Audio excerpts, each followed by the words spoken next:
আজ ১৯ নভেম্বর আন্তর্জাতিক পুরুষ দিবস। প্রতি বছর দিবসটি পালিত হচ্ছে বিশ্বব্যাপী। একজন পুরুষ তার পরিবার, সমাজ ও পৃথিবীতে যে ইতিবাচক প্রভাব ফেলেন, আজ তাই উদযাপন করার দিন।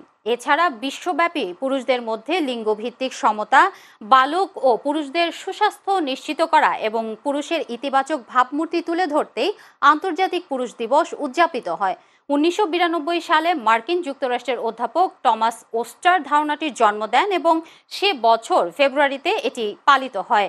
এরপর ১৯৯৯ সালে ইউনিভার্সিটি অফ ওয়েস্ট ইন্ডিজের ইতিহাসের অধ্যাপক জেরোম তিলক সিংয়ের প্রস্তাবে আনুষ্ঠানিকভাবে এটির দিন ধার্য করা হয় ১৯ নভেম্বর। ১৯৯৯ সালের ১৯ নভেম্বর ত্রিনিদাদ ও টোবাগোতে প্রথম আন্তর্জাতিক পুরুষ দিবস উদযাপিত হয়েছিল।